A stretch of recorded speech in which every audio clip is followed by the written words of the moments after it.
Hello everyone and welcome to episode 4 of the Wild Endeavour podcast. That is right, isn't it? Yes. 4th episode? Yes, it is. Alright.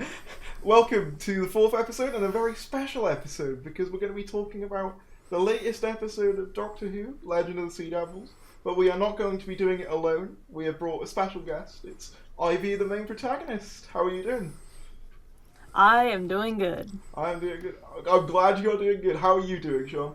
Yeah, I'm doing great as well. You sound very excited. I am not very excited. My tone deceives me. That was so deadpan. It was just like, I'm doing well. Yeah.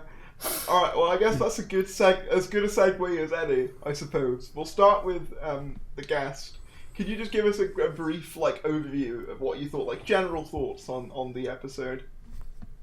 Yeah, I would say general thoughts is that I would say it's the definition of filler.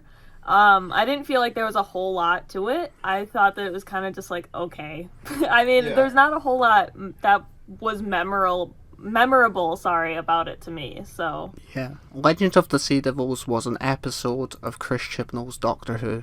That is my opinion on this episode. Yeah. That's fair. I probably...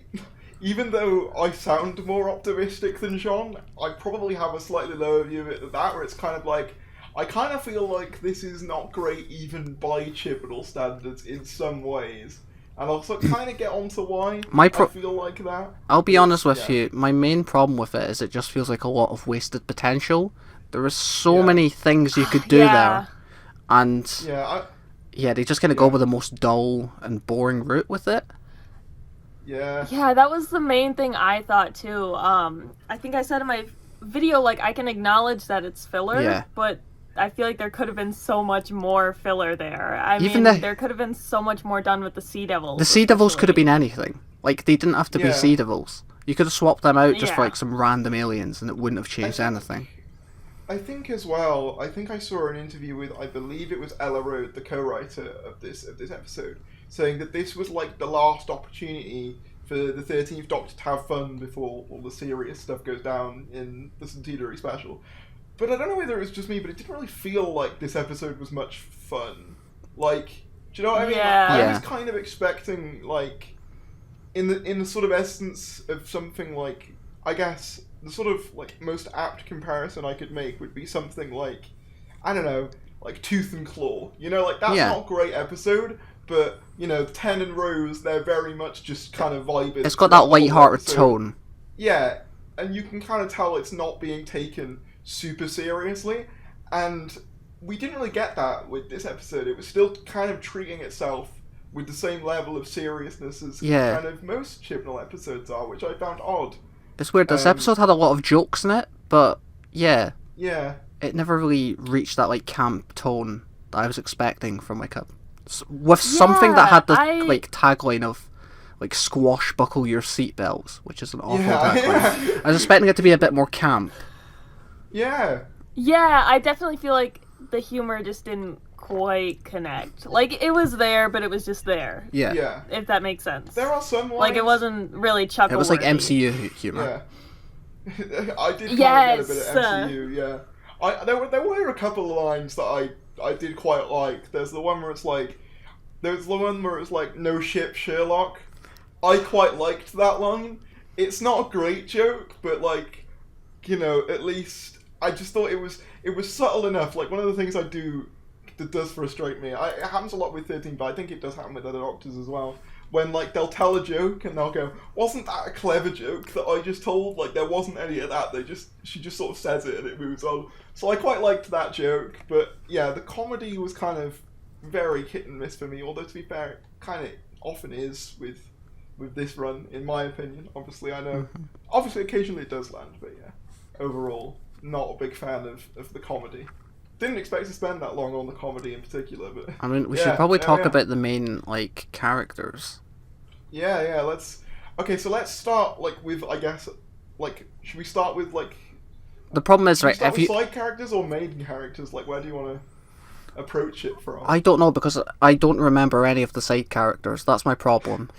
Like, I remember, like, the main one, and with... I tell you what, do you want to do side characters as, like, one thing?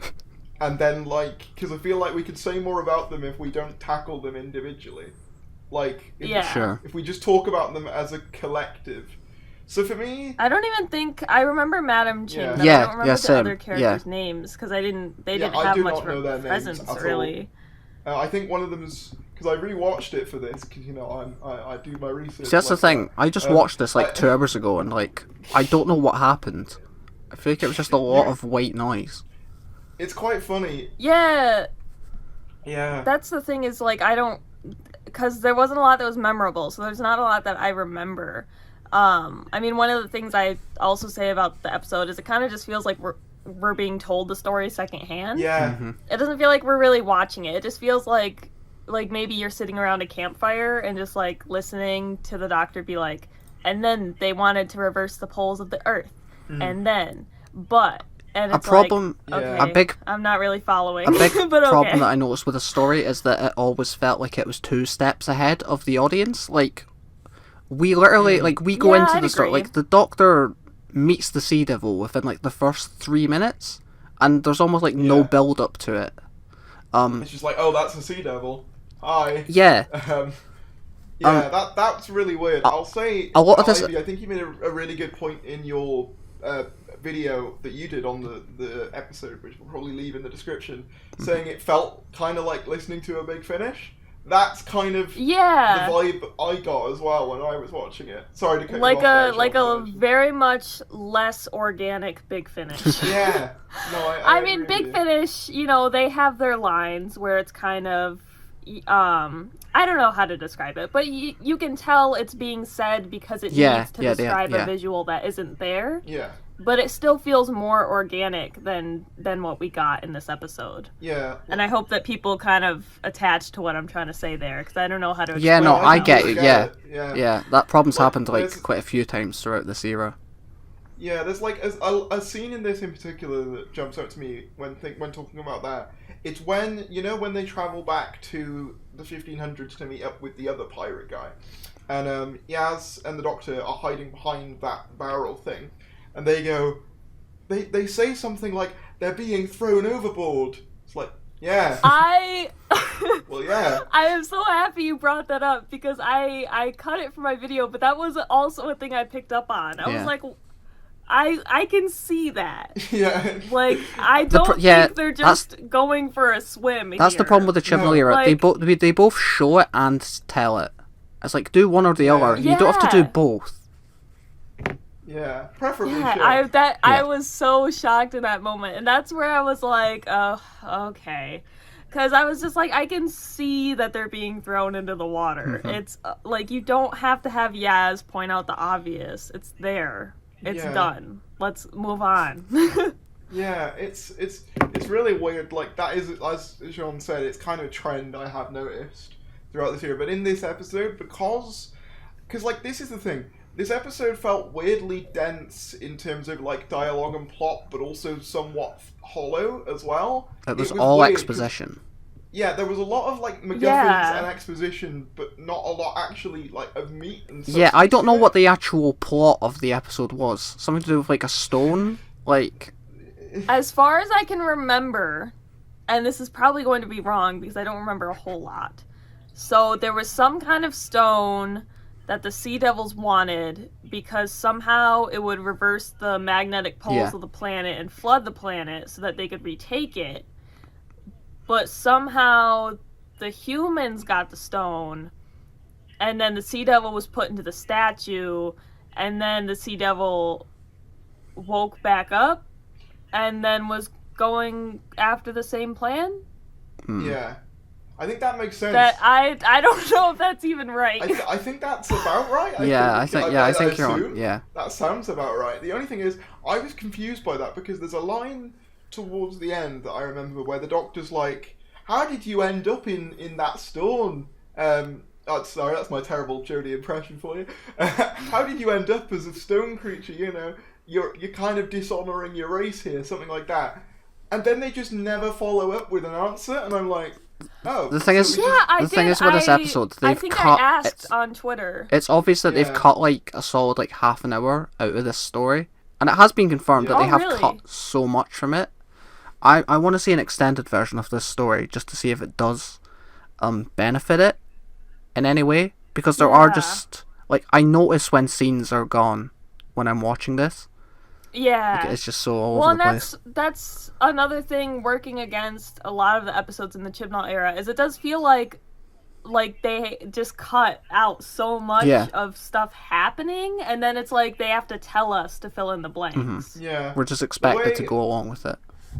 Yeah, the way I've described it, and I think this is like, obviously, I always pat myself about. I do think it's a decent analogy, though. It's kind of like the episode is simultaneously on fast forward and slow motion at the same time, and it's so weird. It feels like you've missed like 3 scenes, but simultaneously the scenes you are in drag on. It's weird. It's moving so fast paced, but you don't care. Well, and again, it's because so much is just being told to you. Yeah. I mean, it's not as much fun, and you're not going to be as interested and involved if you're just sitting there and it's like you're almost in a class lecture, or I think I said like around a campfire, hearing a campfire story, and as opposed to like actually seeing this adventure take place.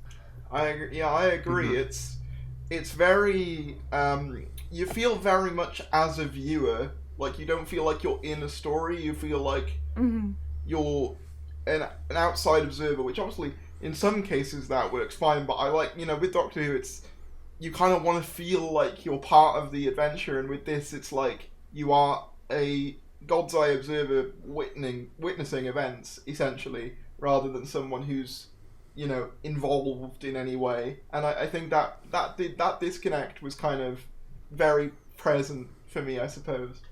But yeah, I suppose if we wanted to talk more about characters, I suppose if we start with the side characters and kind of move our way up to the main characters, because I think that, like, let's be honest, the biggest things that happen in this episode are to do with like the main characters, specifically 2 of them, as we know. Yeah, it's not Dan. The only bit of this episode I care about is that end scene. I was just about to say Yaz and Dan. Yeah. Yeah. Yeah, Dan himself, I felt, had like very little to do in this episode. Like, I felt like I kept making the joke that he really is like a third wheel. Yeah. Like, he is so much the third wheel. It's weird. I mean, it was weird to bring him on he board. has his emotional support best friend moments, but for the most part, he's like just third wheeling like hell. I have to be honest, I do like Dan. I think that's more down to John Bishop being likable than it is the character being that interesting. But I do somewhat have to wonder, like, what was the point in introducing Dan? Really, because all he's really done is kind of be like emotional support to Yaz, like you said, and it's like, could we not have had like one of the side characters just do that, like in Flux or something? Do you know what I mean? It just kind of feels, in this story especially, he feels like disposable. He feels very just. It didn't need to be. I've noticed that the past few stories with him, though, he has just like. I think past his initial first 2 like stories, he has just kind of felt like he's just there, which is a bit of a shame. Yeah, and it's a shame because I said like John Bishop, I think is extremely likable in the part. Like, I think he has some good jokes and some good moments, but it's not like he's gonna. It's not like he's gonna have a time to shine in the Centenary either. No, well, that's a whole other bag of cats. That's a whole other thing. But yeah. Dan, I suppose for me, was kind of disappointing because I was kind of like, I think what gets to me about this episode is that it's the penultimate one of the era as well. It's not just an episode, it's not just a special, it's like the second to last one. After this, it's all serious and it's end of era stuff, So this was kind of the last opportunity to really show how, like, the make these companions, make this era, make this Doctor shine as much as possible. And I just kind of feel like they didn't. That really sucks. That's why I thought it was going to be a lot funner. Like, I just thought this is going to be like the main team just like fooling around with some pirates. It's going to be like a kind of really silly adventure. And I would have been fine with that. Like, sure, it would have been fluff. It would have been like Planet of the Dead or something, but it's like, at least I would have got to know these characters like before they leave.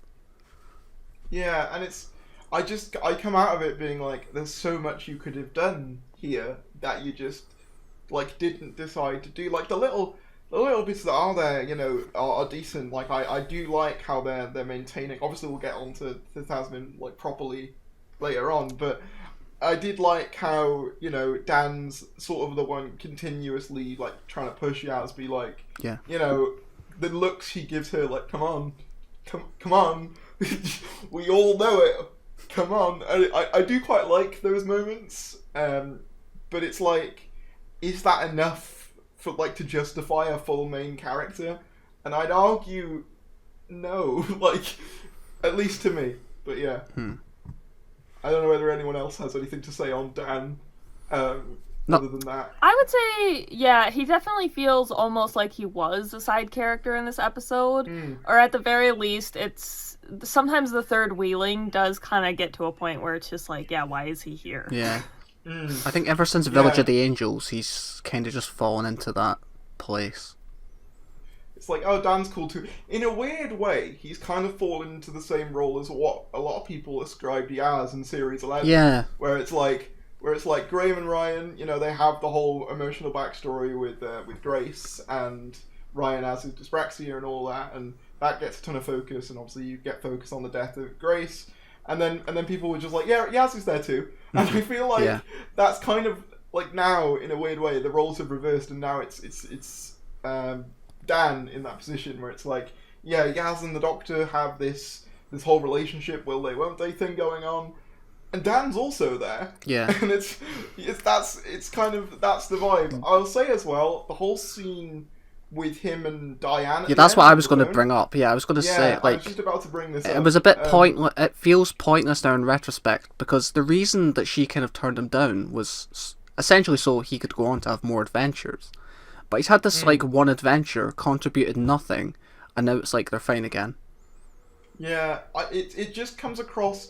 It very much comes across as like the writer needing characters to get to a certain place rather than a decision organic to the character, if that makes sense. Where it's like, okay, we need Dan to want to leave the Doctor in the next episode. Let's set up that, Di's actually had a change of heart about Dan right before, the last episode happened, so he has a reason to return to Earth. I'll be honest, I always saw it going this way. I saw it going this way. But I guess what I'm saying is it felt like I could feel the hand of the author in the characters rather than it feeling organic. I don't know whether I'm making any sense. I know what you're trying. Yeah, that's how it felt. No, I think it makes sense. Like, you can kind of feel the author like hurrying things along as opposed to kind of gently leading you up to that point. Yeah, it definitely felt like, oh yeah, we need Dan to be here for the next episode, so let's give him as a story narrative, it makes sense. It's just how they're going about it. You're like, it's just the execution. Like, it makes sense. I don't have an issue with his character going in that direction. I think it was always implied that it was going to go in that direction. Again, it's just the execution and the way it was handled. But I think that's everything on Dan, unless anyone else. That's like everything. I think that's everything. Like I said, he contributed very little. I did like the pirate outfit. Thought that was vaguely funny. Yeah, that's about it, really. I guess then, like, side characters. So they exist. That's my thoughts. They did exist. Yeah, no. I suppose we should start with the quote-unquote big guest character of the episode, like Madam Ching. Yeah, I wanted so much more from her. Yeah. One of my favorite things about historicals is that we get to kind of know a little bit about the person. Yeah.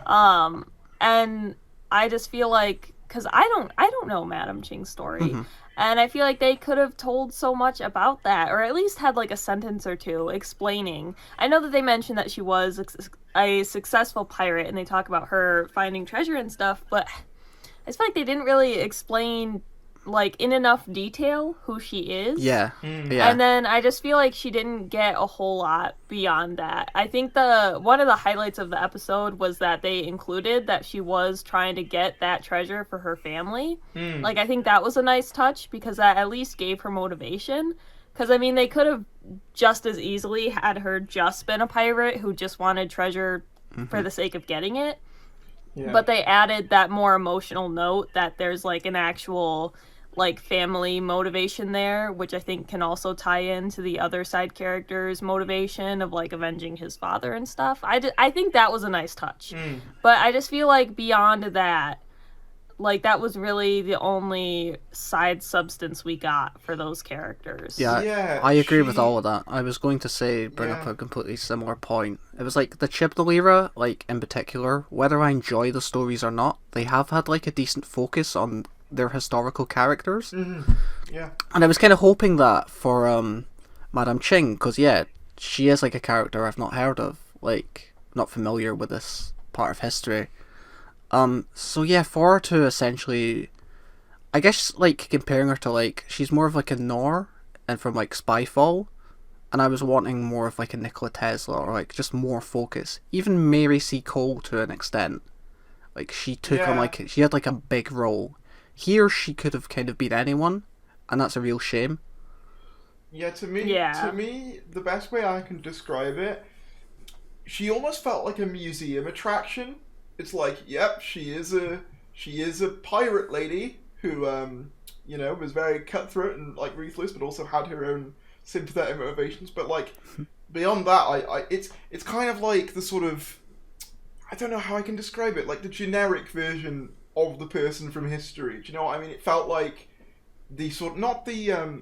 They read the Wikipedia page. It was like, yep, that's the character. Yeah, it was like the cleaned up version. Well, not cleaned up, but kind of sanitized version of this historical figure. Like if you look at the way they handled, like I think it's the best example, and I know that like this episode doesn't aspire to as like nearly as high heights as this does. But you look at something like the portrayal of Vincent van Gogh in Vincent and the Doctor. You look at how nuanced that performance is and how tactfully they approach like what he was dealing with, and then you look at this and it just kind of feels hollow comparatively. Yeah. I know, obviously, as I said, it's not on the same. It was never going to be aspiring to be that, but I just think more could have been done. I think I agree with all of you. Yeah, this felt. I would say. Oh, sorry. Oh, sorry. I was just going to say, it's like, unlike something like Vincent van Gogh and like even Nikola Tesla to an extent, this never felt like it was supposed to be a story about her. It was very much just. We want to tell a pirate story like in this setting. I guess it would be cool to have like this character there, and that's about it. Real shame. Yeah, she's just kind of there, and you're like. Yeah, and that's such a shame because I feel like I said, there was so much there with her family and everything that really I feel like could have gotten a focus. And just as a whole, her character, if you can call it a highlight from the episode, was a highlight from the episode for me because she's a very intriguing figure. And she's clearly like, she's, very strong, and there's the added, family aspect. But yeah, I don't know. I don't feel like it was really handled that well. I don't think she had enough of a role as she could have had. We should have had a proper character moment with her. I agree. I think the actress performed it really well. I think given what she was given, she did a good job. Yeah. It's just what she was given was very like minimal. It was the bare minimum. Do you know what I mean? It was like you've done just enough to pass. Essentially, it's how I felt about her. Yeah, one thing I want to bring up with the side characters is I believe it's Ji-hoon who sacrifices himself kind of at the end. Yeah. And I took a note and my eye caught it, so I was like, I gotta bring this up before I forget. But the Chibnall era kind of has a habit of like side characters sacrificing themselves, but it doesn't really feel like there's any weight behind it. It kind of just feels like, because you're not invested in the characters. Yeah. No work's been put in to make you care, so you're just like, oh, okay. The scene that you're talking about in particular with Ji-hoon, it was very much to me, it felt like Timeless Children 2. Because like, the scene is virtually exactly the same as well. It's like, oh no, Doctor, you're too amazing to die. I'll sacrifice myself. I'm meant to die anyway. This is all my responsibility. Like, the lines are almost like verbatim the same. I never noticed that until now. Yeah, there's a few variables. Well, changed, yeah. So for me, there was Ji-hoon. There was Professor Jericho from Flux, Yeah. and then there was the scene in The Timeless Children. Coach And it just seems to keep on happening where characters just sort of blatantly sacrifice themselves, and the Doctor might have a very brief moment where they're like, no, don't do that, but then they're kind of like, fine, but if you want to, they're like, don't sacrifice yourself, but I'm already walking away, because clearly you're already gonna do it. Yeah, don't sacrifice yourself, you're gonna die soon anyway, just, just run away, do the final episode. Like, I'm glad you did bring that up, because it was something I was going to mention, so I'm glad you did. I guess talking about Ji-hun then, I think he's probably a good transitional point. Again, I felt very little towards him other than he's a tough pirate guy from like the 1500s. I got very little and else. I was actually really intrigued by him, because he's coming from another time. He had made a deal with the Sea Devils and all this stuff, and again, it's just one of those threads where you see it and you're like, okay, this is quite interesting, and then it just kind of doesn't totally go anywhere. That's what I mean. It's all just like wasted potential. There's a really good episode in here. They've just essentially went the opposite way about it. I feel like there could have been a really interesting conversation between Ji-hun and Madam Ching about the differences of like piracy in their two eras, or something like that. It didn't have to be like super layered, but like just something to show that these characters are like from different times. But you don't get that sense. Like, I'm using this example. Apologies if you haven't seen it, but in the second Night of the Museum film, very random example. I apologise, but they have like all the villains team up, and it's like Napoleon. You've got Al Capone, and I think it's Ivan the Terrible, and they all have like little discourse between each other about the different periods in which they were prominent. And like, I think something like a fun scene like that being like, oh, so what tactics do you use in battle then? I'm not sure, but just something to like have that be more of a present thing, like the time travel element would have been really cool, but they didn't do it. Well, I just feel like he wasn't totally present a whole lot in general. Yeah. I mean, it kind of felt like he showed up in the scene, with the Sea Devils. His crew gets thrown overboard, and then boom, he's in the future now, and he kind of just sacrifices himself. But I was just disappointed, because, I mean, it's pretty intriguing. I mean, he's a pirate out of his own time, and again, he had supposedly made a deal with the Sea Devils that went sour, and there's just so much there that could be unpacked, and they just sort of conveniently tucked it underneath the bed for later, but it's not for later. It's never going to happen. No. I'll mention something else as well. There's a scene towards the end when they're doing the sword fight scene with the Sea Devils, and basically all the Sea Devils are defeated. One of them's on the floor. The Doctor's like, keep him there. Ji-hun then kills the Sea Devil. The Doctor goes, oh, you shouldn't have done that. But then later actually, that's the scene I hate, when Dan just takes out all the Sea Devils. Yeah, like this is what I was gonna mention. So later on, there's a scene in which Dan just kills all the Sea Devils, and I know that the Doctor wasn't present, but that's never questioned. And it's like, so is killing Sea Devils okay or not? It was like you're giving it was like 5 or 6 of them too. Yeah, like it was a solid amount, and it was like, wasn't it like one strike? That was like the other thing. I think that was the main thing I questioned in that scene. Is he literally just like one hit and like 6 of them were mowed down? I was like, it's what? like I saw, like people were complaining about in Flux when Bell took out the Cybermen. Like, that makes that look good in comparison. Well, yeah, because at least there it took her a bit longer to do it. Yeah, that wasn't just like one hit, like one kill. Yeah. The thing is, maybe Dan is just that powerful. It's just like a domino effect. When you do scenes like that, though, it makes the threat of the episode look trivial. Yeah. Because it's like, if you can do that in one hit, then like, what's the actual threat here? Mm-hmm. They're essentially just slightly different looking humans if you can do it that easily. Mm-hmm. And it's like... Yeah. That's what I mean, they didn't have to be Sea Devils.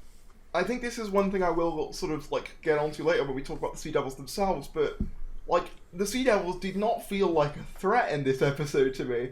Like, they said a lot of threatening things, but when it came to actually doing stuff, like, They just sort of are there. It's really odd. Yeah, they were just kind of hanging out. Yeah. Like, you know, yeah, they wanted to like reverse the magnetic poles and flood the planet, but for the most part, they were just vibing. They just want their planet. And in comes Dan, mowing them all down. Like, I'd be mad if I was a Sea Devil. Yeah, that's another thing I want to bring up as well.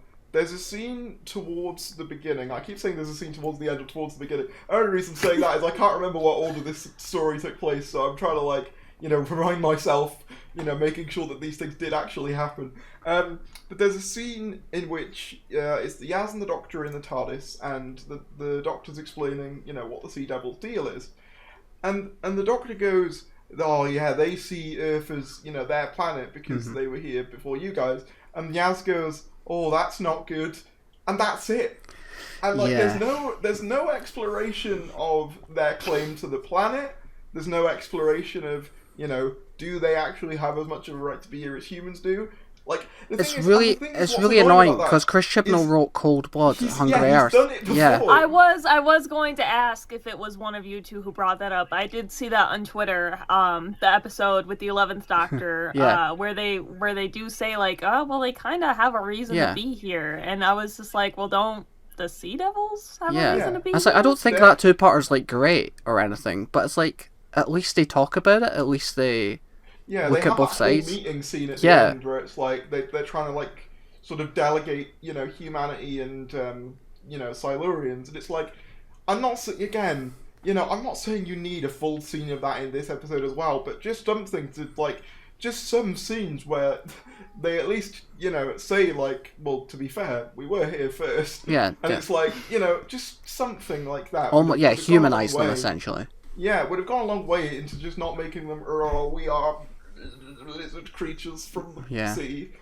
We are fish people. We want you to drown. That's what they kind of are in this episode, and I think that's a shame because the Sea Devils and the Silurians, by extension, have always had more going on than that, and I kind of felt like they felt really one-dimensional in this episode, which it does. And I was so sad about that too because I think that with the Sontarans, Chibnall did a fairly okay job bringing them back and kind of making them a little bit scarier. And so I was kind of hoping, and with Eve of the Daleks, because I actually don't like the Daleks that much, I thought he did a good job there. Yeah, I quite like him. And I was kind of expecting him to maybe not drop the ball on this. Yeah. Well, yeah, it's odd because he is such a big classic fan. Yeah. And, like, you'd think that these would be, like, top of his list to, like, you know, make sure this is mentioned in the episode. And it is mentioned in the episode, but it's mentioned so fleetingly that it almost feels like a non-issue, a non-point. And that is really odd to me, like, you know, you're having an episode where, with a bunch of monsters who haven't appeared for, like, 50 years, and you don't even want to talk about, like, their whole reason for, like, being in episodes in the first, it just felt really weird. Yeah, because the thing is, if say you're watching Doctor Who for the first time, right? You have no recollection of what the Sea Devils are, right? Yeah. You wouldn't know that they were like a returning monster if you just watched this episode. You'd just be like, oh, it's some blobby fishmen. They're the villain of the week, and then you'd forget about them after you watched it. Like they were a bit shit. That's kind of what they're portrayed as. Like they're portrayed as just these, like, fish people who are just kind of mean, and it's like they're just so much more than that. And it's just I felt the Sea Devils themselves. I know we sort of skipped to the Sea Devils, but you know, it's I fine. kind of got bored. We had nothing to say about the side characters. Let's be honest. There is one thing I want to say about the side characters later on, but with the Sea Devils, like, they felt uncharacteristically mean. Like, like Sea Devils aren't really that mean. Like, they're more, and like Silurians as well, they're kind of, obviously, you know, they do have to sometimes kill people because of, like, you know, the plot, but, like, they're often portrayed as more sympathetic than a lot of Doctor Who, like, rogues. Whereas in this... Well, and they're, from what I can remember from the Pertwee episode they first appear in, which it's been, I think, like 2 months since I watched that episode, so I don't remember it super vividly, but I remember them being so much more, like, intelligent and analytical as well. Like, they had more of a clear, like, voice and communication as opposed to just, like, existing. And they do try and cover that up by, I think it's the Doctor who says, oh, what are you, the bad bunch of the species then? But, like, the thing is, that's never followed up on. I don't think the Sea Devil ever gives an answer. Like, it's just, that's just where the conversation ends. And even if that is the case, if we assume that that is what's going on, that they are the rogue it's like the rogue pirate versions. Yeah, if they are the rogue pirate version, why would you want to introduce the Sea Devils to a new audience with a rogue group of them that don't act like The thing is, I can see them doing that and it being cool. I just don't think they did. They went far enough with it. It's like, I just feel like if you're going to introduce a monster there, you want them to feel authentic to how the monsters are. But I'd give them an interesting like premise. I'd give them like a serious like plot, and not just the magic stone that will flood Earth. It's just a bit boring. Yeah, it would be like if in 20 years we get a new like Sontaran story, and it's just like a wholly Sontaran story, and every Sontaran is just Strax. Yeah. And it's like, that's not really what they all are, really. And like, I don't know, it just, that felt odd to me. I agree with you though, John, it could be interesting, but it just sort of wasn't. This whole episode could have been interesting. You could have taken like just separate elements from this episode and made it interesting. An episode about Madame Ching, interesting. Similar to... Like an episode about like Sea Devil similar pirates, to the majority of the Chibnall era. It just feels like there's so much that they're trying to do, and there's not nearly enough effort being put into each individual component. Yeah.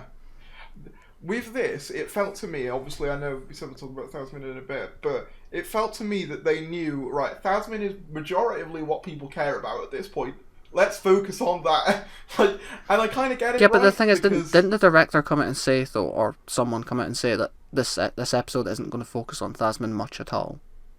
But it felt kind of like the only thing that was vaguely like cared about. Yeah. Oh yeah. And cared about in the episode. So I was like, it doesn't feel like the plot's given nearly as much reverence or care. Or well, because I feel like I know that you mentioned that the plot felt like it was moving so fast and also dragging, but I think that the Thasman moments were the only moments where you actually got to just like pause. Yeah, I agree. And just experience the episode instead of just like bullet points of what's going on. It's like you can actually pause and you can enjoy the characters, and they can kind of just relax and tell their stories in a more organic way. And those were like the only moments I felt like that really happened in the episode. Yeah, I completely agree. They're the only bits that have stuck with me. What was that? They're the only parts that have stuck with me after watching the episode. I've taken them away. I'm like, okay. My favourite scene is most certainly the underwater scene where the TARDIS lands and they're looking for the ship wreckage, and there's that whole like sort of kind of that whole thing like, oh, I'm not a bad date, and like the sort of the Doctor realizes what they say and like just sort of turns on. Like, it's not, obviously I know for me it's not the most like exciting thing, but I like at least I got a sense of these characters, and like it was, you know, it looked visually pleasing enough, and it was just kind of a nice character building scene, which we don't get enough of, and it felt natural as well. Yeah. It wasn't like, there are some points in this episode where like the action stops and, you know, kind of, it's a famous thing among, I guess, like when people criticise the Chibnall era, character time is over now time for plot. Like, whereas with this... it doesn't feel like you get them simultaneously. Yeah. It's like you can either sacrifice like the plot for a scene, or the characters for and they never work together. Whereas what I would say with the underwater scene is one of the few times where I felt they worked relatively in tandem with each other, because they are looking for this like ship wreckage under the ocean, but obviously making a passing comment on how beautiful it is, and then they make that leads them on to a conversation about themselves. So that felt quite natural in comparison to some of the other parts. Well, I think a scene, but to be fair, right, I think this plot was like pretty much over for the scene that I liked, and that was right towards the end when they're both on the beach. I'm like, I think that was natural enough, because it was kind of like, okay, we're wrapping the story up now. Like, we've dealt with all that. That's fair. Yeah, I like that moment of those two just talking. Even if it did feel like they were kind of like closing the doors on the Thasman arc, like already, like essentially already putting it to bed before they'd even explored it. That's a bit like. But I was kind of expecting like, why do it that, then? though. I know that. I was expecting it, but I was expecting it. In fact, no, I was expecting it to be more prominent in this episode, and then it would come to a conclusion like that in maybe the Centenary, where it would probably end in tragedy with like the Doctor leaving Yaz, or like them never actually getting to say their true feelings, or she'll say it too late and then she'll regenerate or something. Yeah, like everything else, it kind of felt like it was on fast forward. It felt like, oh, okay, we're already at this conclusion. Like, okay.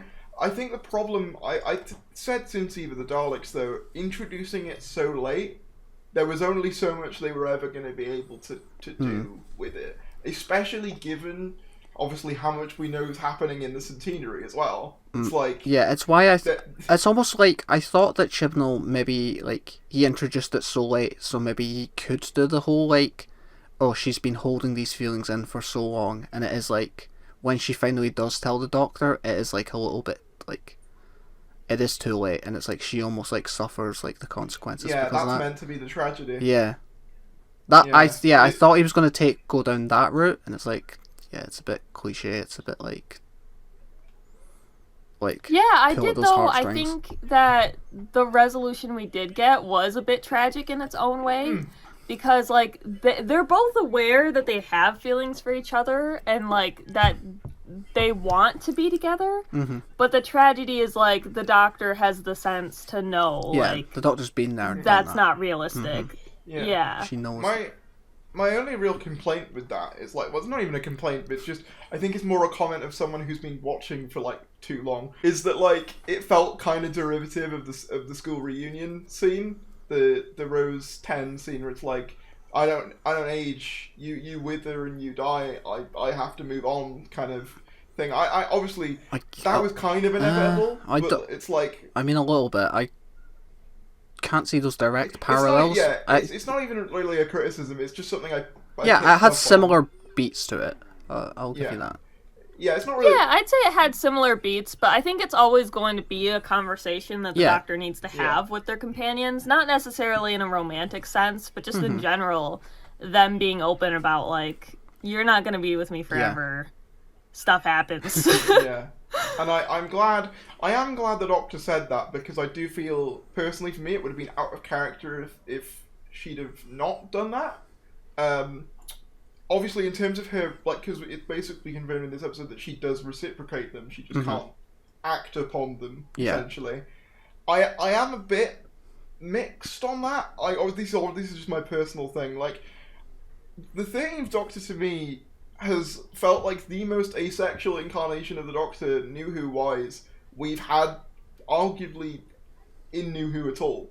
And, like, it does feel weird to me having her all of a sudden be like, actually, yeah, I do feel this. Obviously, I'm not saying it's a bad thing, I'm just saying, as someone who recently came out as ace as well, it's like, she's like, she felt the most like that to me, and now all of a sudden, oh, okay, it all feels very sudden to me, but I understand for a lot of others it might be. I suppose, but I guess this incarnation's also like played into the much more like socially awkward kind of like I don't know, like autistic-esque.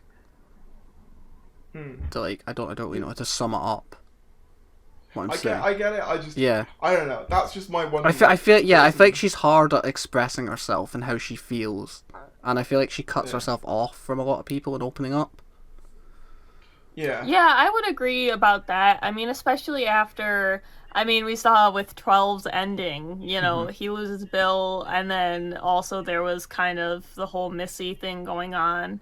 And so I think that's kind of tragic in itself. And then, you know, I feel like the 13th Doctor did kind of start off as like trying to maybe avoid that behavior, but then eventually falling into that behavior of kind of keeping people at too far of a distance. That's the fanfic writer in me.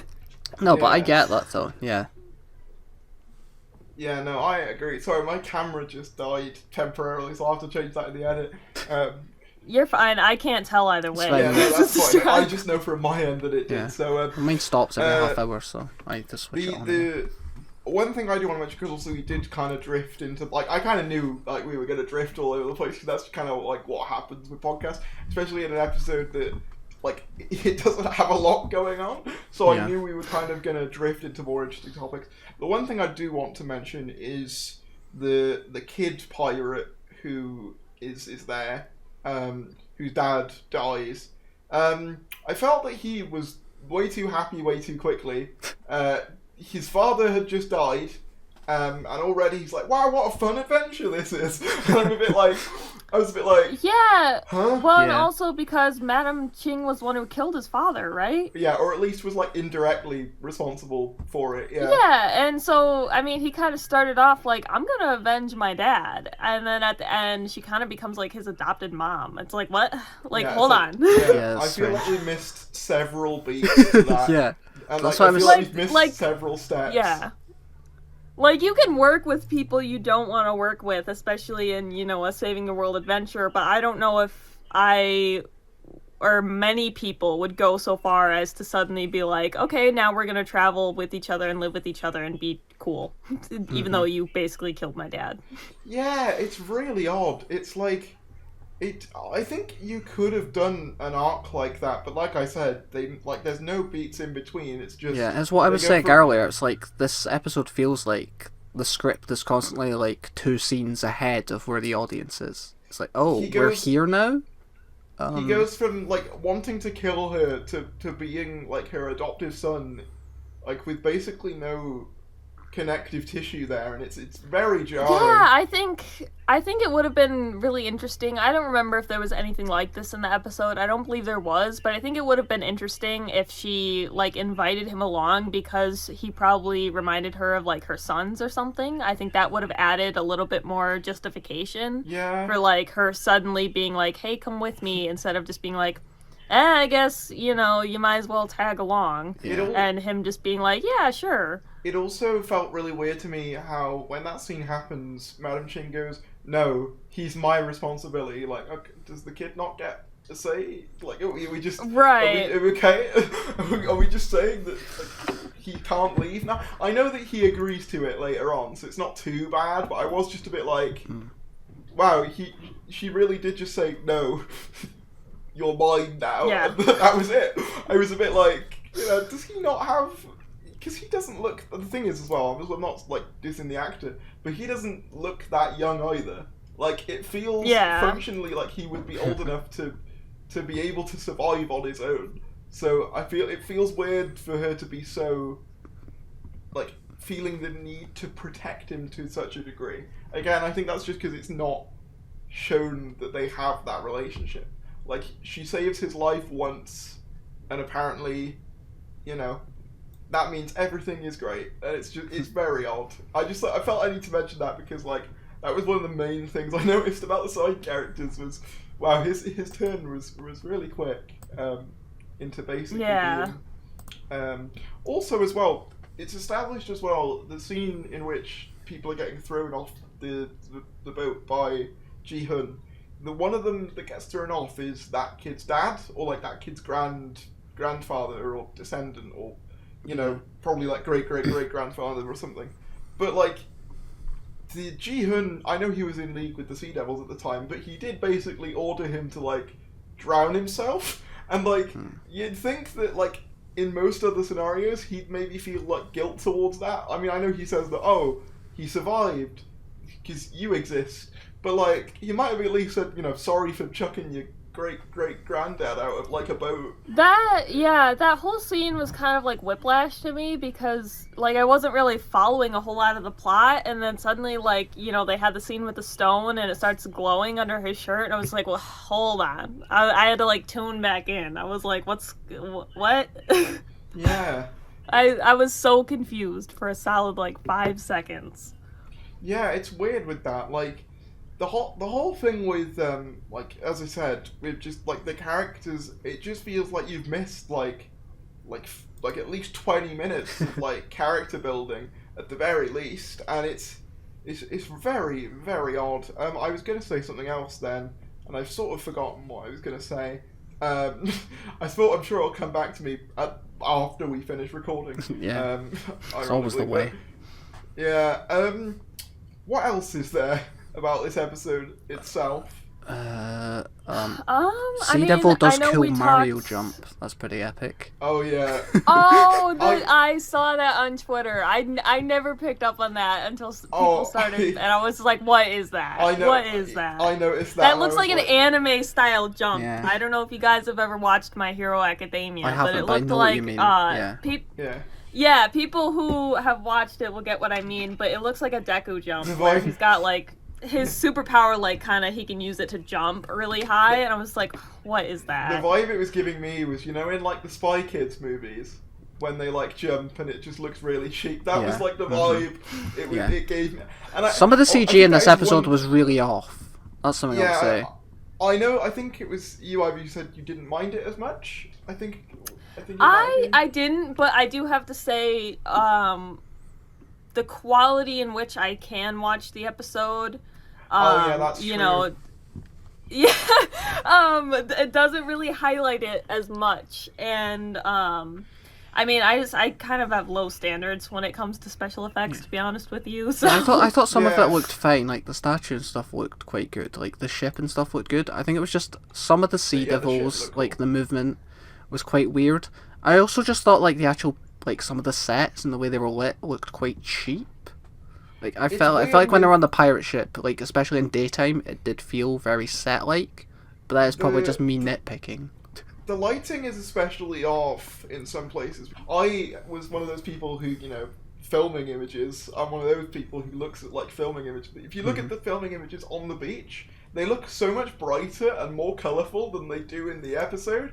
And normally it tends to be the other way around. Like normally though you'll try and, you know, especially if it's meant to be like a more bright adventure, like a more fun, bright atmosphere, you're going to try and brighten up the scene. They haven't done that. Yeah, they've kind of smogged up like this entire episode, like put like greeny brown filters over all of it. Yeah, they've like lowered the saturation and like sort of made it dimmer, which feels really odd, like an odd move for what's meant to be kind of an uplifting, fun episode, or at least that's how it was sold. At least, you know, like.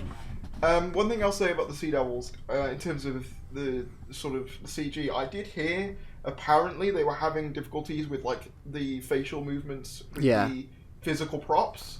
So that's why a lot of it's been CG-ified, which makes sense.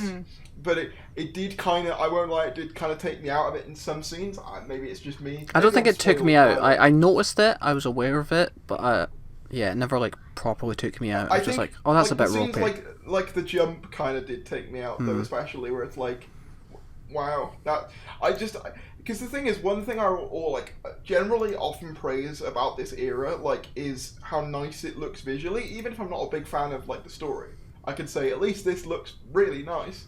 Whereas with like this episode, it's one of the few times where I can say actually no, this looked quite. I hesitate to say bad because I'm not saying there wasn't effort put in, but it was very weird looking. Is the best way I can describe it. One scene that stood out to me, and it happened kind of fast, and again, like my quality wasn't that great in general. So I don't know if it looked the same to everyone else, but it's the scene where the TARDIS is landed horizontally and they kind of crawl out of it. And they used some effect to kind of show the inside of the TARDIS. And I just remember it looking like really questionable. Like, you know how some people will print out the TARDIS interior to put inside of their mini, TARDISes? It looked like that. Like, I don't remember exactly what it looked like, and I don't know if some people will agree with me or not, but I remember seeing that scene and just instantly I was like, that looks like somebody's shelf prop. I might have to go back and rewatch it. Admittedly, to me, they kind of always look like that. To me personally, I know that's... Sometimes they look better, because sometimes they do more, like, backlighting that make them look more real. But, like, generally, they kind of always do just sort of look like... Yeah, no, now that you mention it, I think that was what stood out to me, was because it didn't really... It wasn't lit right. It just kind of looked like a very stationary 2D kind of background instead of a more 3D, bright, lively one. I am glad you brought that up though, because I didn't even think to bring that up. It was the sort of thing like Yeah, well, it's something that I'll have to rewatch and see if I feel the same about it. I do remember watching the episode and being like, what was that? I get the sense with this episode that it was kind of it was a very, what's the word I'm looking for? Like a crunch episode. Like it was kind of not done in a hurry, but like it was kind of sped along to a certain degree. I think it was because they didn't know that they were originally going to be making it. Like this was for the scheduled Centenary slot. Yeah, so it is a bit of a botched job. Someone pointed out on Twitter, I think it's I don't know the guy's name now, but the guy who came up with the Sea Devils, his name in the credits is spelt incorrectly. Oh wow! I did see that. See, now that you're like, oh, I don't remember the name, I'm like, I'm have to find it. Oh, I'm trying to find it too. Also not a big thing. I also noticed that they used like the old BBC logo as well. Yeah, don't get me wrong. I'm not saying it's like, oh my god, this breaks the episode, but it does just give the vibe that it's like it's kind of hurry. Oh, Malcolm Hulk. That's what it is. They spelt it just Hulk as in like the Incredible Hulk. Oh wait, no, they did spell it with an E on the end, but where's the? Yeah, I think it was HULKE. Yeah, no, the way what they got wrong was there's no L in Malcolm. There's like a first L, but not a second L. There's two L's in Malcolm, not one. So I get it's a very minor thing, but it does just kind of contribute to the vibe that this was kind of a rush job, for lack of a better term. Yeah. And it was a shame because I kind of felt like either the Daleks was the budget episode, and coming into this one, I was like, maybe we'll feel a bit more production value on this one. And in some places, don't get me wrong. This was the one episode that I was hyped for going into. I was like, oh, it's going to be like just a fun kind of campy. It will probably be like a bit of a budget episode, like a bit of a run around. But I don't know. I just thought it'd be cool to see Sea Devils again. Then I mean, I expected that it would be like filler. Yeah. But again, it's like I was still expecting just a bit more substance. Yeah, I thought it was going to be enjoyable filler. I think largely, I was going to say, in terms of there's another thing. The sea creature, who we all thought was going to be the Merca. Apparently on TARDIS Wiki, it has been like marked as a Merca, but they never say what it is. It's just kind of like it's just a random sea monster that has no reason to be there. I don't remember what the deal with that monster was. I know it showed up. It just sort of turns up. It was kind of menacing. menacing. What I want to know is it like why was it there? Is it an actual creature or is it like somewhat mechanical? Because the Sea Devils have all their little machines inside it. So, like... I don't know, honestly. I don't remember enough about organic, this story. Or is it like a... You know, like how in Beast Below they have the whole, like, sort of... Oh, we're using this whale to power the city thing. I can't remember. It's in, like, a grand total of 2 scenes is the problem, really. Like, you really don't see it. It's a cool visual, but that's really all that it is. It's just... Yeah. I genuinely don't remember really why it was there, or if it's ever explained why it's there, what it is. I don't remember. I just remember it showed up and then it was gone. In the narrative, I genuinely don't think that there was a reason other than it's the Sea Devils base. Like, I think that was about the only explanation you get. It's like, this is where they're hiding under the sea, I guess. Sorry, I was tempted to do the Little Mermaid song then. But, yeah, that felt really pointless. And that's a shame because there was so much hype around, oh my god, the Merca! Yeah. And it just... I know. Twitter was, like, losing their minds. They're like, it's the Merca! And I'm like... It felt like they only designed the base like that to put in the trailer. Because it didn't have to... Why was the Sea Devil base designed as, like, a sea monster? Doesn't really make sense. I feel like they knew what fans would think that it was as well. It's like, you know, there's not many things that are associated with the Sea Devils. One of them is a giant sea monster called the Merca. So when you put a giant sea monster in your Sea Devil trailer, it's kind of inevitable people are going to make some sort of, you know, guess as to what that is. Yeah, like, again, it kind of just existed there for the visual. Like, it's kind of cool when the TARDIS get, like, eaten. But, like, that's really about it. Did it die? What happened to it, anyway? Do we know? I could not tell you. I could not tell you. This is the problem with this episode, and, like, kind of recent Chibnall stuff in general. It leaves you with so many questions, and it just feels very unsatisfying. You get so much exposition, but none of it is about the actual stuff that you need to know about. Well, not only that, but it's more boring, so you don't pick up on it. I mean, I think I had to ask on Twitter how the Sea Devil ended up as a statue, because I genuinely didn't pick that up from the plot. Did they ever explain it? Did you get an answer? I think they did. I think the answer that people gave me was that somehow the stone turned it into a statue. Let me find my tweet, because there was quite a lot of people were helping me out. As well, I'm honest. I've seen it twice, and I'm still a bit confused. I was confused, but yeah, I think at least that was... people said that the orange keystone did it. But I don't think they explain how. Yeah. Also, is it me? I'm pretty sure we don't actually see the keystone properly. We see it in the guy's chest, and we see the Sea Devil take it, but we don't actually get a proper shot of what the thing looks like.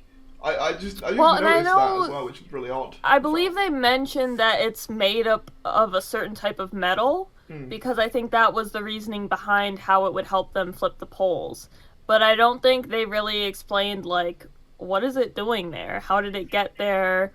Yeah, there just wasn't a whole lot explained about that section. The way I saw someone describe this episode is kind of like how I imagine the later Pirates of the Caribbean films to go, where it's because you've sort of done everything you can do with these characters, it's just kind of a vague plot about kind of nothing. And I don't know about Pirates of the Caribbean, but I definitely got that sense. It's just kind of a...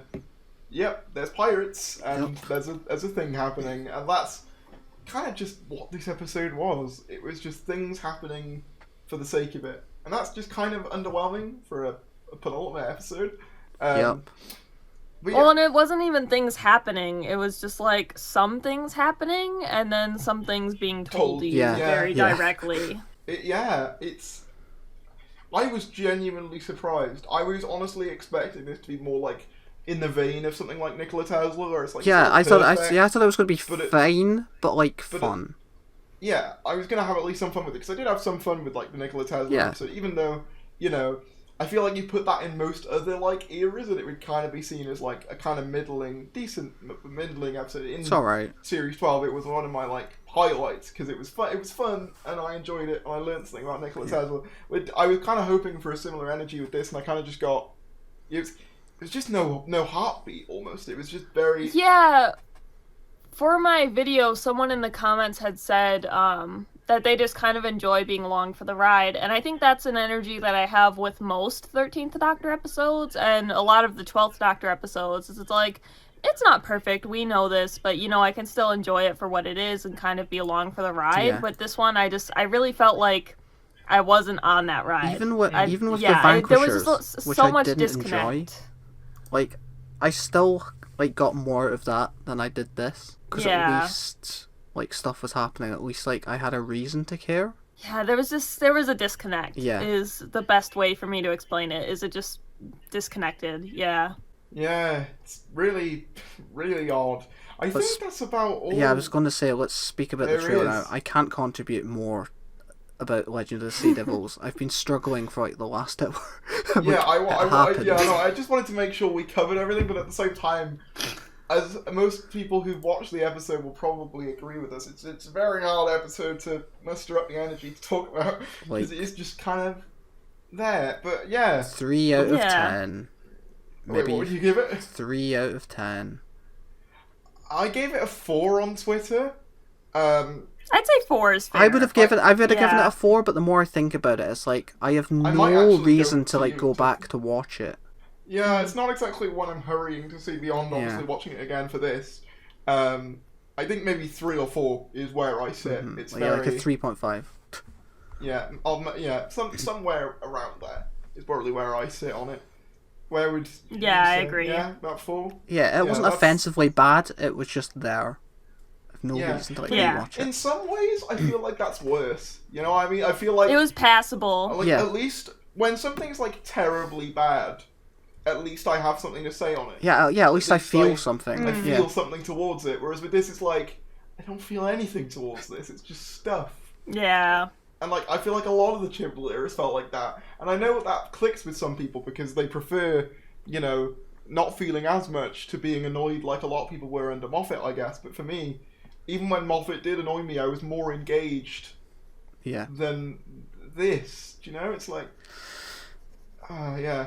I think that's about all there is to say on Legend of the Sea Devils, though.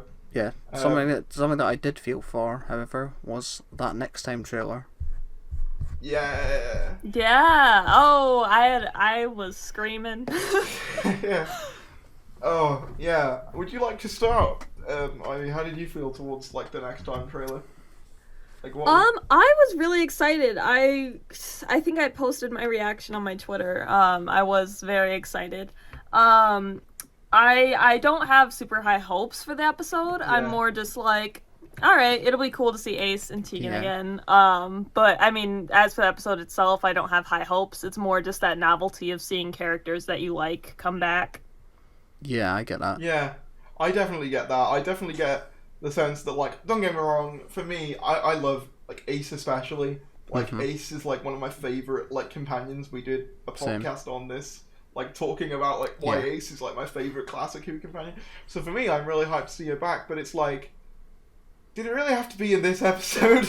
Like, I'm not in a bad way, but it's like, there's already so much in this. And there was so much in this before we even knew about Ace and Tegan and, you know, all the Cybermen, all the Daleks and all this. And don't get me wrong, it makes for an amazing next time trailer. But as an episode, I just doubt he's gonna. Yeah, the problem this is gonna have a similar effect to me than like the Halloween Apocalypse had, and why I didn't connect with that episode, where it's like they just keep, or I guess also Survivors of the Flux as well, where they just keep introducing stuff like to you, and you're like, but there's not enough time to like get the story going because it's just, this is a new thing that's happening. You're like, okay. Here's another thing, and like you don't have any time to flesh any of it out. Like they just assault your brain with information, and I'm like, cool. It's cool to have Ace back, and I'm really hyped to see Tegan back as well. But why is a Shad back? Why, out of all the characters, like we've seen him die, why is he coming back? Like. Yeah, I think it was Theories. Did you have a tweet where it said like all the confirmed stuff coming back? I'm like scrolling through your profile trying to find it. Yes, yeah, it was a while ago, yeah. Well, I say a while ago, last night. I tweet a lot. Yes, okay, 17 hours ago. Yeah, every major player in the Centenary that we know of so far. 13th Doctor, Yaz, Dan, Graham from Filming Images, Ace, Tegan, the Daleks, the Cybermen, and Ashad, and probably, I'm assuming, the Cybermasters from Timeless Children. Joe Martin as well. Kate and Unit, Vinder, and you said likely Bell, and then the Master, and also likely Carvanista and Ryan. Yeah, that's a lot. And Joe Martin, which I forgot to mention, but yeah. That's another one. She's pretty much she's probably Joe Martin as well is probably going to be in it. And then if it is a regeneration story or it starts the regeneration at the end, I know, some episodes end with the regeneration scene. We could possibly see the 14th Doctor as well in that episode. So that's just. I don't think we will. Yeah. I mean, my mouth went dry going through that list because I was saying so much. So if that's happening, that's maybe not a great sign. I feel like if this was in any other scenario, I'd be really hyped for like Ace and Tegan. But just because of when they've decided to do it and, the person I know is writing it, I just don't have the confidence that they're going to be utilized effectively. I would be. I'm confused as to how they're going to link into it. Yeah, what will they add? I mean, because if there's the Daleks and the Cybermen and Masters in a shot, and the Master, you have to wonder like which one of those villains are they going to get dragged into fighting, and also why are there 3 of Doctor Who's biggest villains in one episode? And that neither of them are going to get the time they need. I think they might be maybe they're doing the thing that they did with Flux, where it's like maybe the Cybermen and Daleks won't have like a massive role in the series, because we know that. Yeah. Like maybe they're just. I don't know. I think a Shad might appear in like a flashback scene. That's what I'm hoping for, because I just can't see what he adds. I would much rather that they focus on just the Cyber Masters and the Master. Yeah. Because, that was the one thing from Timeless Children where I was like, okay, this has a lot of potential. This could be really, really cool and scary. I mean, the Daleks, I can understand why they might be there. They were her last 3 New Year specials. But, again, it's like, these are 3 major, major players. And it's going to take a miracle to give all of them the time that even if it was Russell T Davies writing this, he would have a hard time giving them all the attention that they deserve. It would have been so the fact that they're trying to do this with Chris Chibnall. Yeah. I feel like it would have been too much, even just having like the Master, Cyber Masters, and Joe Martin, and trying to wrap up the whole timeless children's story whilst trying to give your characters like a satisfying payoff. That would have been like enough. But then we just have all this other stuff on top of that. And it is just like Chris Chibnall was always trying to like one-up himself with every story, and it doesn't work. He doesn't know when to stop himself. He has all these ideas, and he just doesn't know when to stop including things. So you'll get like all of these things included, but they won't feel satisfying. But that's the annoying thing, because like his best stories are the ones like I feel like Eve of the Daleks, where it's like it is so like restricted and contained. Isolated. Yeah. Like you don't need everything. I feel like see if there was only Ace in that trailer, I might be excited. But it's the fact that there was so many like elements and different characters that I'm like, it can't be good. Like in my head, it's just going to be a mess, and I'm not going to have a good time. I feel like there's definitely, with what we've seen so far, it seems like a checklist for every character. Here's their beginning, and here's their end. But there's no allowance for that middle section of like motivations, a proper arc, proper scenes, proper development. It's just beginning to end. And it's very cookie cutter, and it's very bare minimum. But it's like if we just had more time to fill in that middle with one villain, it would be spectacular. But instead, it's like we're always trying to do so much that you can only reach that bare minimum, and you can't go any deeper than that. I absolutely agree. I completely agree with everything you just said. You pretty much summarized my entire like thought process on this like to a T. It's just like the thing is people have already like started saying, I've seen, you know, when people have said their concerns about this, like, oh, you haven't seen the episode yet. It's like, here's the thing, though. I feel like I have. Yeah. Here's the thing, though. I feel like I have. We've seen, like, 99% of Chris Chibnall's Doctor Who at this point. We know how he balances characters, and historically, it's not very well. So, you know... I just said, this is just going to be Flux 2, but with less time. Yeah, and I do just worry they're going to turn like Ace and Tegan into essentially what Kate and Jack were, where they were just sort of stood there. And I think that's what's going to happen. Yeah, and I'll be so mad because especially now that I've seen more of classic Doctor Who and gotten into it, I have been waiting for more classic Who characters to get their spotlight in the show and to get that time, kind of like how Sarah Jane got to come back and all this stuff. Even if it was just for like one episode, to see another classic Doctor Who companion come back and just kind of get some good, nice recognition and, you know, an updated story from the show. And so it is... the only brink of hope that I have probably not going to get to see that. From this is if Chris Chibnall, like, even if he doesn't do a good job, if he establishes these two characters in a decent way, at the very least, I hope that, like, if when Russell comes in and he does want to do, like, his MCU-esque... and he'll like give like Ace, like, because I know that was like talked about like an Ace spin-off at one point, so I'm like, well, I've always thought for me Ace is the one that's like the most viable for a spin-off and has the most potential. Like, we don't know the full story behind her exiting. Obviously there's been like big finish answers and stuff like that, but on screen the last we see of Ace is her walking off with the 7th Doctor in Survival, and then we cut to the TV movie some years later. And Ace is gone, and we never explain how that happens. And I feel like that as a story is a really interesting one. She says in the trailer she's not seen the Doctor in like 30 years. Yeah, this is what I want to bring up as well. They say they haven't seen the Doctor in 30 or 40 years. Does that mean they're erasing things like... Well, like a childhood's end, like, unless that's set after? Yeah. I'm a bit like... So did a childhood end not happen then? Like... Yeah, like I know that the expanded media is expanded media, and that obviously they both kind of do what they want, but I do think it would be a shame because Ace is such a major player in the expanded like universe, especially because it was like adventure novels, especially because it was actually written by Sophie Aldred, like herself as well. Yeah, it would just feel. It was, wasn't it? It would just feel a little bit disrespectful. Yeah, that's not canon. Yeah, I hope it's like set after, or maybe this will be the tie-in. but I'm not sure. My only like guess, if there is like a reasoning behind it, is like, oh, maybe time's going all funny for some reason, and they've forgotten certain events in the past, which might explain why. Because I get it, you know, the expanded media, as you said, it is the expanded media. They do treat it with flexibility, but if they are willing to ignore at childhood's end, what else are they willing to ignore? I'm specifically referring to the fact, very recently, Russell T Davies made it canon that Tegan and Nyssa were a couple. And shout out to gay people. Yeah. And the thing is, I hope they maintain that. Yeah, that's why I was like, well, if Tegan's back, I was then wondering why where isn't she Nyssa was here as well? Yeah, I was like, there's such like a weird duo. Where's she? It's such a weird like pairing to put Tegan with Ace.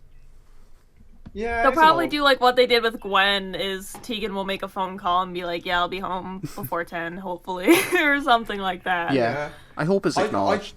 I just hope that's not like retconned or ignored, because that would feel kind of like, I know like obviously it's Russell who made a retcon to the original series, but like I feel like that's just a nice story. Would you have Chibnall retconned it again and then put Ace and Tegan together?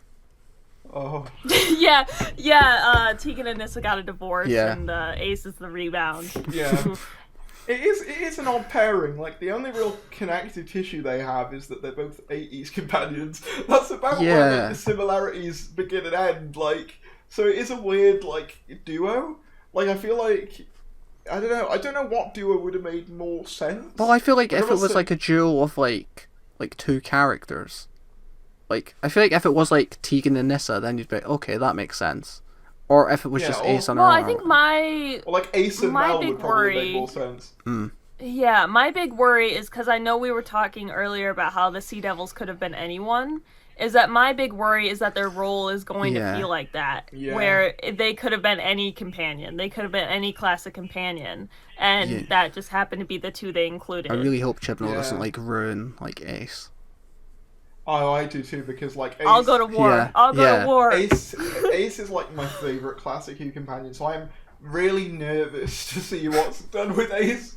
Like, I've seen in the trailer... Like, and in the trailer it kind of looks like they're just going through like her greatest hits though, because like she's wearing the jacket, she's hitting Daleks with the baseball bat. I find it weird that she's... I get it, right, it's fan service, but like... Would a 40-year-old woman wear the same jacket she wore when she was like, maybe like a bit older than 40, like 50-year-old woman... wear the same jacket that she wore when she was a teenager? Like, that feels really weird and, like, almost unnatural. I get it's fan service, but, like, if I want fan service, I want it to feel natural, and I don't know whether that does, and it's the same thing again with the baseball bat and the hitting the Daleks. It's like, hey, remember when they did that? Remember? Yeah. That's what I meant with, like, it's like, I do remember, thank you. It's like, remember It's something that, like, I'll watch it and I'll probably enjoy it because, like, oh, look, I'm a fan of this thing. Legend. So we'll say that for definite. Oh yeah. I'm a fan service fan, obviously. I'm a fan service fan. Like I can really enjoy it regardless of. I mean, even sometimes, like I said, I have low standards. Even if it's not done super well, I'll still enjoy it and also be like, thanks for the fan service. Thank you for this offering. Thank you for this nourishment. But I can at the same time acknowledge, like, come on now. Yeah. Come on now, like, we enjoyed it, but you're on thin ice, pal. Yeah. The thing is, it does just strike me as like, well, I'm leaving now. I'm going to do everything I've always wanted. Let's go. Yeah, like a toy box scenario. Yeah, he's just getting it all out there. You know, and what if they canonize it that what the Seventh Doctor was saying in Remembrance was the Timeless Child? I mean, Ace is there now, so... they could do that. Like, it's just things like that. Obviously, I don't think I'd like that overly, because it would sort of be writing over someone else's that would be awful. work. It would be really weird, but it's just, like, I just have little worries like that. Like, I think something that Russell did very, like, he treated Sarah Jane, when he reintroduced her, very delicately. Like, he made sure... when she was reintroduced, it felt authentic to the character. I mean, it kind of ignores 5 Doctors, but Like not really. Well, not really, because like she has caning. Yeah, that's true. Well, actually, I guess that was Caning Company. Yeah, she gets dropped off in Aberdeen though, which is what happens in the end of what episode is it? Is it Hand of Fear? That she gets dropped off at the end. Either way, it felt relatively authentic to where we left her, and when she came back, it was like, yeah, this makes sense. She's investigating at school. She's into sort of looking at extraterrestrial things. I mean, who wouldn't be after you've seen all of that? It felt really natural. Especially because she was already a journalist as well. I worry with this, it's going to be like, the characters are going to be there, but none of the spirit of what made those characters who they are is going to be there. That's what I worry about. Like, especially with Tegan. Like they're gonna be physically there, but not meaningfully there. Or they're going to be really they're going to be caricatures of who they were. Tegan's going to be just very loudmouth and Something that did get my guard up a little bit was that Tegan was holding a gun and shooting it. Now, I know that in the context of the scene, because we haven't seen it yet, so I'm not making judgments, in the context of the scene, there could be a reason why that's happening, and, it could be justified in the story. But the last time we saw Tegan, the whole reason she left the Fifth Doctor was, this is just too violent, there's too many people dying, I can't deal with this. And then cut to the Centenary trailer, and she's gunning down something. I didn't think of it, you're completely right. Yeah, this weird. Feels a bit of an about turn for this character, and it's just things like that. Again, there could be a justifiable she's probably defending herself, but even still, to see her rocking about with Ace with massive guns just feels very out of character. And obviously, as I said, there could be a justifiable reason. There probably will be. My sort of spider senses, my nerd spider sense, were going off, being like, "Hang on. There's a disturbance in the Force. That's not right." Yeah. Shit. It's just... And it's I just hope that... And as well, we've got Kate coming back. And I kind of get the sense that she's not going to get the focus again. No. I was kind of thinking the Centenary... Okay, we'll get the Centenary, we'll have a bit more focus on Kate and Unit. I feel like, again, they're kind of just going to be shoved off to the other end again. And it's okay, I guess we're not going to get, I know we got Unit stuff in, was it Survivors of the Flux, where they did the whole origin. Yeah, but it was so pointless, though. Yeah. In retrospect. It felt really redundant. Yeah. Yeah, and I'm just... Yeah, and I get the feeling that, if Unit are in it, then I get the vibe that maybe they'll, be recruiting Ace and Tegan, sorry, I had to name blank. They'll be recruiting them or something, because that's what happened in The Vanquishers. Kate says, I'm head of human resistance to Sontaran incursion, even though we don't see anyone else. I feel like she's basically going to be, this is my guess, now this is me completely guessing, but I get the vibe she's going to be the Nick Fury to sort of Tegan and Ace, who will be her Avengers type deal. I can That's see that. the vibe I'm getting. I'm fingers crossed that these two being included is going to lead to something in the 60th, because I know kind of the complaint with the 50th is it's kind of just felt like it was celebrating New Who and not the whole show. And so with the 60th, with the 60th, I would want to see a lot more elements of classic Doctor Who, and agree.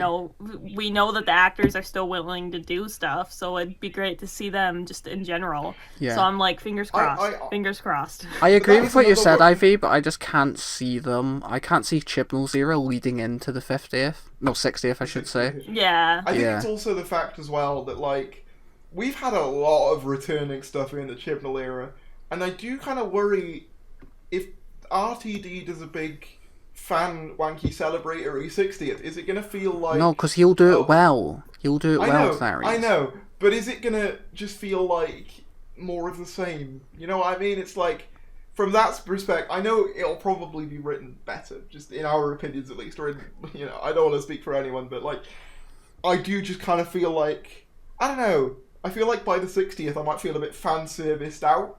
It's kind of maybe. Do you know what I mean? Kind of what Disney were doing a while back, where it was okay, Rise of Skywalker brings back all of these iconic things from Star Wars, and then, oh look, Wreck-It Ralph, you've got all the princesses in one movie, and then, obviously with Marvel you had Avengers Endgame and all this other stuff, and then I kind of feel if we do too much of that, we're going to head into a similar... Yeah, we're not going to have anything left for the 60th. Yeah, exactly. That feels more natural or celebratory. Yeah. It just feels we just saw this. And it's a shame because I kind of feel like they're being burnt up on very little, which kind of sucks. Mm-hmm. Obviously I know that Jack kind of obviously was tainted after he came back shortly after. Justifiably so, in my opinion at least. But... a lot of fans did want to see that character back at the time. There was a lot of excitement around, oh my god, what are they going to do with Jack? Is there going to be, new Torchwood? Or, whatever. and they did like virtually nothing with him. I'm pretty sure in Revolution they don't even show him like dying. Coming back to life. He was cut from an episode of Flux. Like, I think they did intend to do some stuff with him. You know what? Was he? Yeah, there was a Pete McTeague's like script that was like cut. Do you know what though? Okay. I wouldn't be surprised if either Ace or Tegan or both are like the replacement for where Captain Jack would have occupied in Maybe. a sort of first draft of the final episode of Chibnall Doctor Who. I wouldn't be overly surprised that was the case. And to be honest, it's not that I'm not okay with the change, I absolutely am, but I suppose at least there, we kind of had at least established Jack, whereas with the Centenary, obviously we as fans know who Tegan and Ace are, but to like the general audience, it's like, well, who are these guys? Yeah, I hope they don't just do a Sea Devils where they just expect the general audience to know who they are. Where they're just like, okay, they're here. Yeah, because when Sarah Jane Smith returned, I do remember them, being like, yeah, I traveled with the Doctor, and I believe they also kind of mentioned a lot of the monsters that she faced. So it was like you kind of got like a quick background that, because I didn't know who Sarah Jane Smith was when I first watched that episode. Because I had never seen, classic Doctor Who, or I didn't know a lot about it at the time. But I knew enough to be like, oh, okay, this is a character who has traveled with the Doctor in the past. Here's kind of her general vibe and their general history. So yeah, I do hope we kind of get that with these two, and not just like, they're here. Yeah. Real fans know who these people are, but most people won't. And I just do worry that, like you said, it's just going to be, well, general audience, sucks to be you, I guess. No, I mean, they'll definitely acknowledge that the Doctor knows them, but I feel like they might just leave it at that. Like, the Doctor will be like, oh, it's you guys. But it is kind of like what happened in The Vanquishers, where it's, that scene where the Doctor's like, oh, Jericho, Dan, Mole Man, Kate Stewart. Yeah. Anyway, that's kind of what I'm worried about with. Ace, how you been? And then Ace, they'll move on. Tegan, haven't seen you in ages, and then we just move on. Yeah. It's like,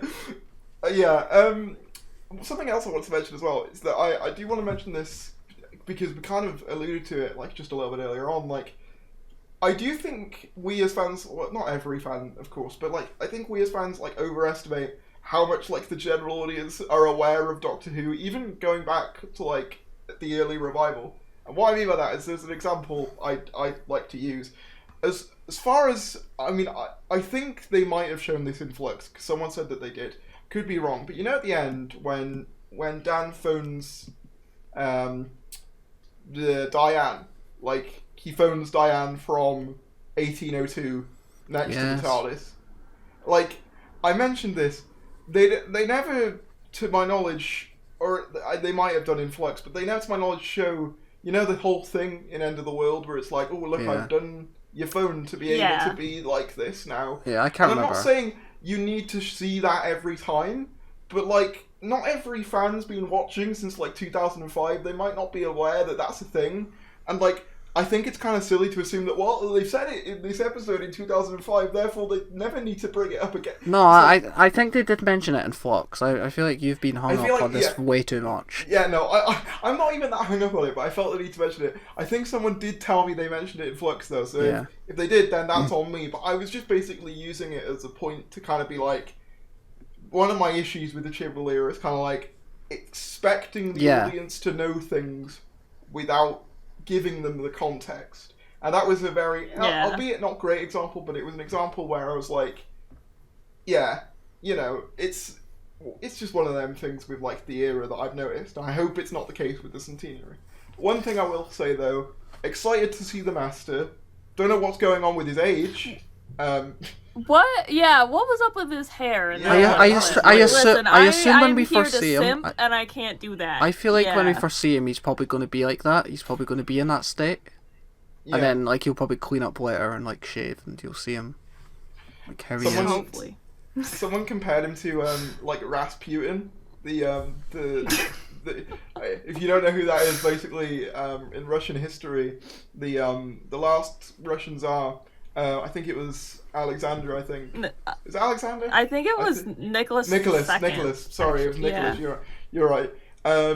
He basically got friendly with this, like, weird homeless wizard man because he healed his son, apparently. And he very much... and the Master very much looks like Rasputin in that trailer, which is very funny. He did look, I will say, he did look pretty fine in that one clip, which is why that one with him with long hair is such a whiplash. Yeah. Because there is the scene where he's standing with Yaz, and he looks pretty good in that scene. I think the way they've edited it is like you'll probably like cut to you'll see him like he's just come from Gallifrey or whatever, like he'll be in a bit of a state, and then like later down the line he'll change into like his new clothes. Like bit of a downgrade to his costume. I far prefer like the purple. Yeah, I agree, but there has been some speculation that this Sasha one, at least the clean shaven one, is when we've seen him before. Like so. And the reason people say that is that, like, obviously the look's a lot different. He seems a lot calmer. So the suggestion is maybe, you know, Yaz and a past master become, you know, unlikely The thing is, allies. Sophie Aldred has hinted on Twitter that this, the Centenary is also going to be very timey-wimey. So I wouldn't be surprised if we weren't cutting between different time zones as well. No. It's going to be great. It's going to be the Vanquishers all over again. It is what we need. It's going to be the Vanquishers all over again. Now we're in 1802 and now we're in the present day. Well, Chris Chibnall loves his multiple locations. I'm surprised we didn't see more in Legends of Sea Devils. We did see a few though. There were a few. To be fair, one of the first shots you get is a title card saying here. It's like, oh, already got one for the Chibnall bingo card. Just establishing shot with date.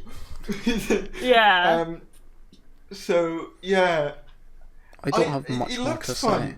The Centenary looks fun, but I am worried about it. Yeah, I am very worried about it. Also, what's our bets? You know, the final shot with the regeneration. Do we think that's the actual regeneration? A lot of people are saying they don't think it is. Like, I'm in two minds about it because I know someone mentioned that they theorized that the Master is going to try stealing some of the Doctor's regeneration, kind of similar to Magician's Apprentice, I believe, or Witch is Familiar, where Davros tries to take some of the Doctor's regeneration energy. I wouldn't be surprised if that's kind of what's going on there. Maybe. Yeah. But isn't it kind of implied, though, post-Time War, that, like, the Doctor got a new... No, the Master got a new, like, cycle, though. So, like, I don't know why... Yeah, but he's always going through bodies. I don't know, because, Missy does get killed. Like, that is, like... Yeah, maybe they'll explain that. I doubt it, but maybe they'll explain that.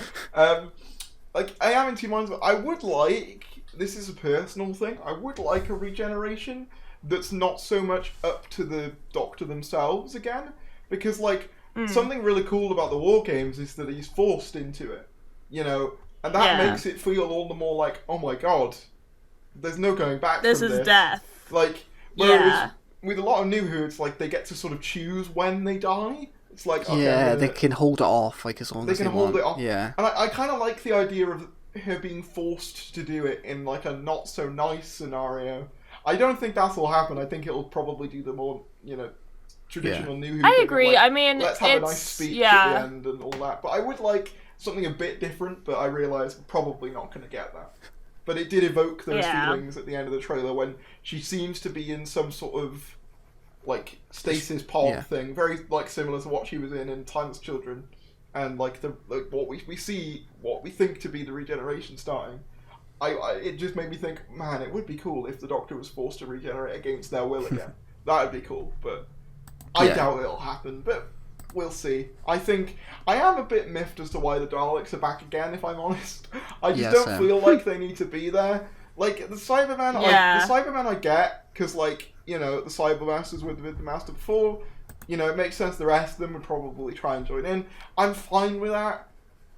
the Daleks, though, I'm like, they just feel like they're there for the sake of the fact that's what I mean. Yeah, they just seem to be tacking stuff on for the sake of it.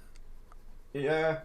And I will say like well, for... I wouldn't be surprised if Tim Shaw turned up at this point. Yeah, with the Cybermen and the Cybermasters and just the Master in general, it's like they have a reason to be there because those felt kind of unresolved. I mean, especially the Master and the Cybermasters, they just kind of left at the end of the Timeless Children. So the Daleks, I mean... It's like the Daleks... There's not really any open threads with them. And the Shad, like, their stories are over.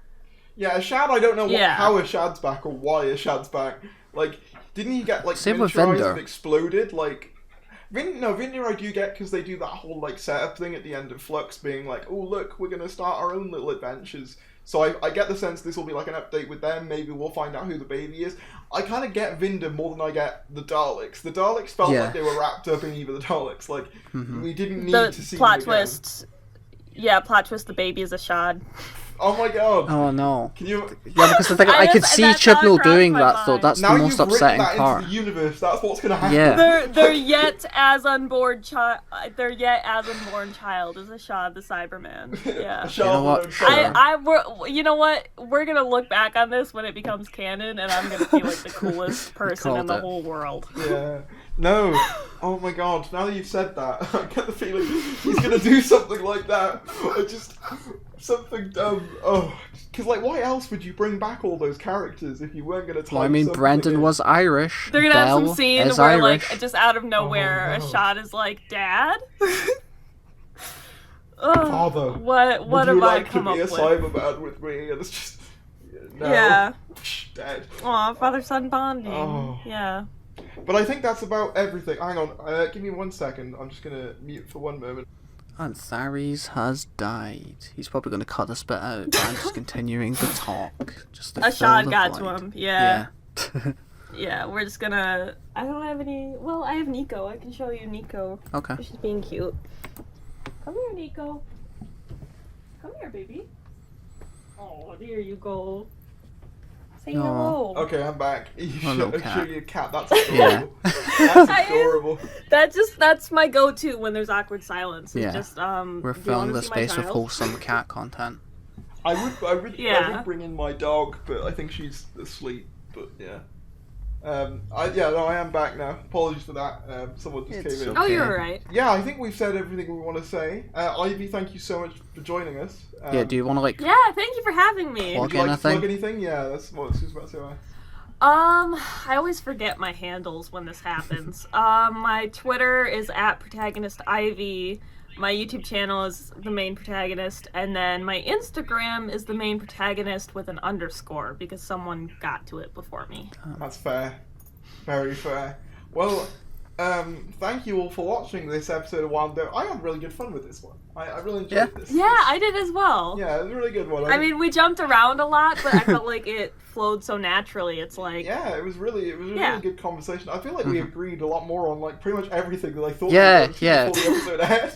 I'm gonna be honest. Yeah. I was expecting there to be some more disagreement, but it was kind of just like, yeah. Yeah, it was a bit shit. That just means we'll have to do this again sometime with an episode we don't agree on. Oh, yeah, so just shoot me some episodes you feel like we won't feel the same on. Yeah, well, I think we're planning on doing like older. Yeah, going through like episodes random going episodes. forward. Yeah. Yeah. So maybe we'll get like on for like one that maybe one of us likes and maybe one of us dislikes. Yeah, if you get the vibe, if you get your spidey sense that like Ivy probably doesn't feel the same about this, just let me know. Yeah, Okay. yeah. Well, we will. But yeah, thank you all for watching. I hope you enjoyed this episode. And we will see you again next time. Goodbye. Bye. Boom. That's my little wave.